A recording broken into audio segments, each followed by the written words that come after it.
అంటే ఏ ఇన్స్టాల్మెంట్ ఎంత ఫండ్స్ వస్తుందో చెప్పంటే నేను డౌన్లోడ్ చెప్పండి చెప్తాయి వర్క్ ఎవరి డీటెయిల్ ఇస్తారు ప్రజెంట్ చేయమంటే చేస్తాము బట్ ఇది తప్ప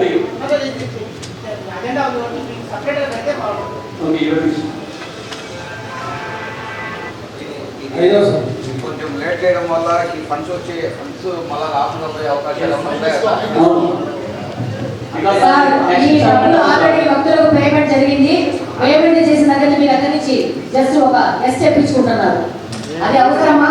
ఒక చర్చ అనేది జరగాలి కదా. మనం ₹1 వాడామంటే ఆ వాడబోయే రూపాయి ఎందుకు వాడుతున్నారు అనేది ముందు ఇంతమంది 50 మంది సభ్యులు ఉన్నారు. ఆ సభ్యులతో చర్చించి ఆ తర్వాత డిసిషన్ తీసుకొని ఇది అవసరమా కాదని ఆలోచించుకొని మనం ముందుకు వెళ్ళాలా. అతను ఏ భక్తులకి సహకారం కోసం ఈ వర్కులు జరిగినాయి, ఎవరికి పేమెంట్ చేశారు అనేది చర్చ అనేది రావాలా.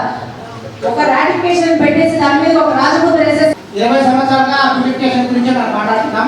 దానికి గవర్నమెంట్ నుంచి ఎంత నిధులు వచ్చినాయి, అతను ఎంత వర్క్ చేశారు, మనమేమన్నా సాధారణ నిధుల నుంచి వాళ్ళకి ఏమైనా డబ్బులు ఇచ్చామా, ఇచ్చింటే రియంబర్స్మెంట్ అయ్యిందా, కాకుండా మళ్ళా కోటి చిల్లర జనరల్ నుంచి పెట్టాలని మనం పెట్టాము.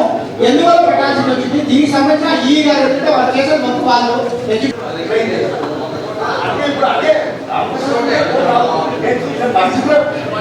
నేను చూసాను పెట్టుకున్నాను. అదే కాంట్రాక్టర్ నేను లైసెన్స్ ఇచ్చాను. స్వపక్షంలో ప్రతిపక్షం అనిపించుకున్నాము. ఇదే మీడియా చేత సమస్యల మీద ఎప్పుడు ఎన్నిక ఇవ్వలే.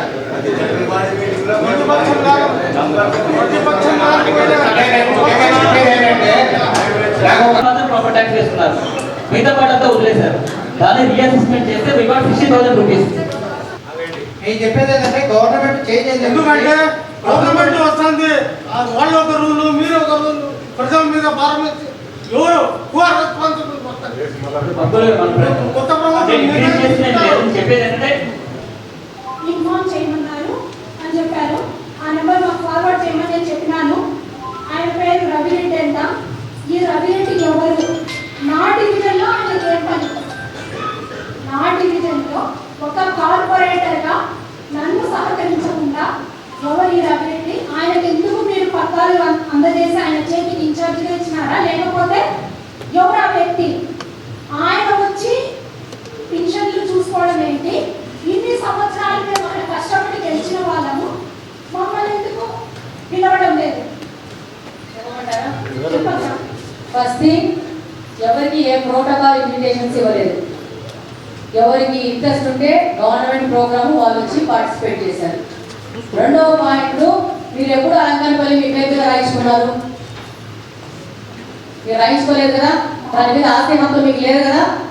మీరు జస్ట్ అలంకారం వినండి, మీరు క్వశ్చన్స్ చేశారు, నేను ఆన్సర్ ఇవ్వండి. అలంకారపల్లిలో మీరు ఒక కార్పొరేటర్గా గెలిచినారు. మీరు కూడా ఉన్న 50 మంది కార్పొరేటర్లలో మీరు కూడా ఒకరు. ఫినిష్ చేయండి, డోంట్ ఇంటరప్ట్ మీ. ఫినిష్ చేసినాక మీరు మాట్లాడండి. సో మిగతా 47 మంది కార్పొరేటర్స్ కడప నియోజకవర్గంలో వచ్చే కార్పొరేటర్లు ఎవరికైనా ఫోన్లు వచ్చినాయా? ఎందుకు చేయలేదు, ఎందుకు చేస్తారని కాదు క్వశ్చన్. ఒక్క నిమిషం ఆగండి, మీకు చాలా కావాల్సిన సమాధానం నేను ఇయ్యను. నేను ఏమి ఇవ్వాలనుకుంటున్నా అది ఇస్తాను. అది వినే వరకు ఓపిక అనేది ఉండాలి మీకు. అర్థమైందా? ఎవరు రవిరెడ్డి, ఎవరు ఎక్స్ వై జెడ్, నన్ను క్వశ్చన్ వేయండి. రవిరెడ్డి ఎవరో మీరు వెళ్ళి మీ కార్పొరేటర్ ఏ కార్పొరేషన్ లో మీరు గెలిచారో ఆ కార్పొరేషన్ రవిరెడ్డి ఎవరో మీరు కనుక్కోండి. అర్థమైందా? రెండో పాయింట్ వినండి. నేను I repeatedly asking you to listen. అర్థమైందా?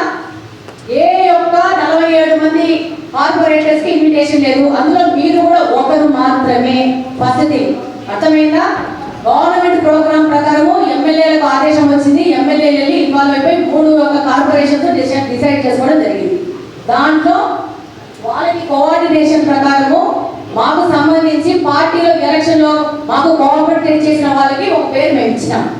దాని ప్రకారం వాళ్ళతో ఇంటరాక్ట్ అయిపోయి దాన్ని అరేంజ్మెంట్ చేశారు. అంతే, దానికి ఆన్సర్ అంతే. వాళ్ళెవరు వీళ్ళెవరు, నా కార్పొరేషను, మనమేం కార్పొరేషన్ లో సొంతంగా రాయించుకోలేదు, నేను నియోజకవర్గాన్ని సొంతంగా రాయించుకోలేదు. మీరు కార్పొరేషన్ ఒక కార్పొరేటర్, మీకు ఇంట్రెస్ట్ ఉంటే గవర్నమెంట్ ప్రొసీజర్ లో మీరు పాల్గొనాలనుకుంటే ఇంట్రెస్ట్ వచ్చి పాల్గొంటారు. నా ఇంట్లో పెళ్లి కాదు, మీ ఇంట్లో పెళ్లి కాదు మీకు ఇన్విటేషన్ ఇవ్వడానికి. మీరు ఈ విధంగా క్వశ్చన్స్ పబ్లిక్ మీటింగ్ లో ఏంటండి, అవైతే నాతో పర్సనల్ వచ్చి మాట్లాడని మీకు సమాధానం ఇస్తాను. ఓకేనా? మేము వెళ్ళేసి వేయడం జరుగుతుంది ఒక కార్పొరేటర్గా మా డివిజన్లో ఏ కార్యక్రమం అయినా కూడా. అదేలాగే పెన్షన్స్ కూడా మరి మాకు చెప్పలేదు కదా, చెప్పలేదు. ఏం రఘురెడ్డి సమాధానం ఇచ్చింది ఏ ప్రోటోకాల్ ఫాలో కాలేదు. రెస్ట్ ఆఫ్ ద 47 తో పాటు మీరు కూడా లాస్ట్ 7 మాత్రమే. అర్థమైందా? సో కాబట్టి మీకు ఏ విధమైన ప్రభుత్వ కార్యక్రమాలు పాల్గొనాలనుకుంటే మీరు వాలంటరీకి వచ్చి పాల్గొనండి. దానికి మీకు కిరీటం పెట్టేసి డబ్బులు డబ్బాలు వాయించుకొని మిమ్మల్ని పిలుచుకొచ్చేది ఏమి ఉండదు. మీకు ఇంట్రెస్ట్ ఉంటే ప్రజల మీద మీరు వచ్చి పార్టిసిపేట్ చేస్తారు అంతే. రెస్ట్ ఆఫ్ ద పీపుల్ ఎవరికి ఇంట్రెస్ట్ ఉంటే వాళ్ళు పార్టిసిపేట్ చేస్తారు. అది ఒక డిసిషన్ తీసుకోవడం జరిగింది. ఆ డిసిషన్ ప్రకారం ముందుకు వెళ్ళినాము అంతేనా? ఇంట్రెస్ట్ ఉండబట్టే అంటారండి. మీరు ఎందుకు రాలేదు మరి? అది మీ తప్పు. మీకు ఇంట్రెస్ట్ ఉంటే మీరు వచ్చి పార్టిసిపేట్ చేయాలా? ఎమ్మెల్యే గారు వస్తున్నారని మీకు తెలుసు కదా? మాకు తెలియదు. మీరు నేను వస్తున్నారు చెప్పాను కదా ఇప్పుడు. వెంకటేష్ అనే వ్యక్తి ఎమ్మెల్యే గారు ఒక నెంబర్ ఇచ్చారట రవిరెడ్డి అనే వ్యక్తి. సార్ ఐ థింక్ మీరు కంటిన్యూ సార్ ఇప్పుడు కంటిన్యూ ద ఎజెండా